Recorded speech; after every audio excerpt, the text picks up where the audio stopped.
Bonjour, ce mois-ci dans BD7 le Mag, le monde du vin avec les ignorants, le retour de Dottie, l'héroïne de Pin-Up, une nouvelle aventure de Kim Deville et le 14e tome des Légendaires. Étienne Davodo est auteur de bandes dessinées. Il est surtout connu pour avoir fait des bandes dessinées reportages, notamment sur le monde de l'agriculture avec Rural.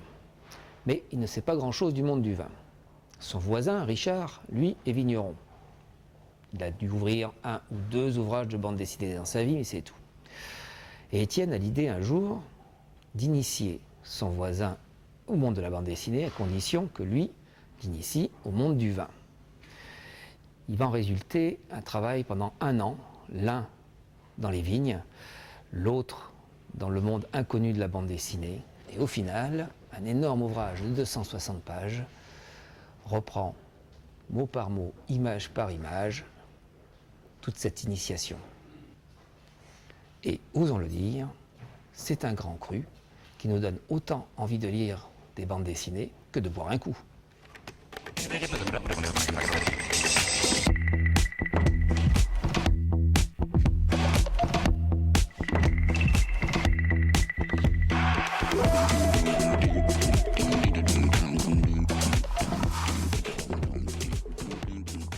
Dottie, l'héroïne de la série Pin-Up, travaille dans une agence de détectives privés du côté de Los Angeles. Bizarrement, elle se retrouve impliquée dans une sombre histoire de disparition de starlet où elle va se faire embaucher sur le tournage du dernier film de maître Alfred Hitchcock lui-même. Le scénario concocté par le scénariste Yann est aussi palpitant que les films du maître du suspense. Quant au dessin de Philippe Berthet, il retrace parfaitement l'ambiance glamour de ces années 50.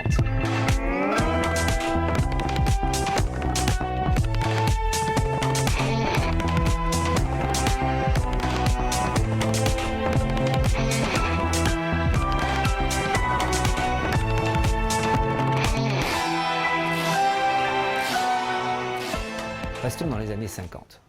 Les éditions Sangam viennent de rééditer les 4 tomes des aventures de Kim Deville, un aventurier dans la jungle amazonienne. Ces histoires étaient parues dans le journal Spirou et n'ont absolument pas vieilli, tant du niveau scénario que du niveau dessin. À l'occasion de la parution du 4e tome, Gérald Forton, qui a aujourd'hui 85 ans et qui vit aux USA, a dessiné une nouvelle aventure de son aventurier.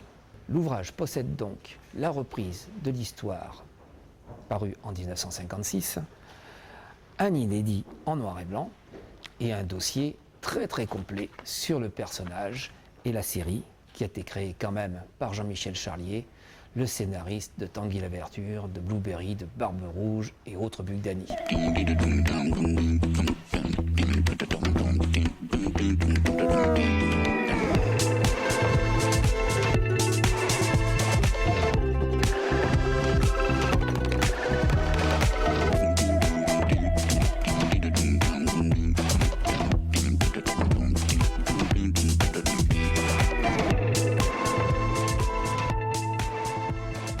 Jeune lecteur de Limousin, Patrick Sobral est une star. Si, une star. Sa BD Les Légendaires, dessinée dans un style entre comics et manga, est un véritable succès. Mais pas qu'en Limousin. Figurez-vous que pour la sortie du 14e tome, il s'est vendu plus de 20 000 exemplaires en 3 jours de cette histoire. Ce qui fait que Les Légendaires, tome 14, est la meilleure vente de tous les livres confondus sur le territoire français. Et c'est un Limousin qui l'a fait. Patrick Sobral mérite vraiment ce succès.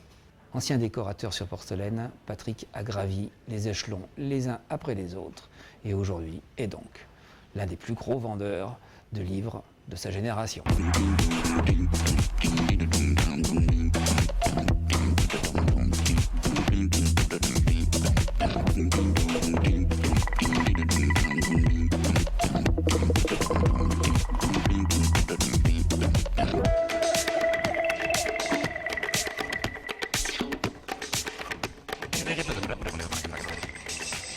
Et voilà, BD7 le Mag est terminé.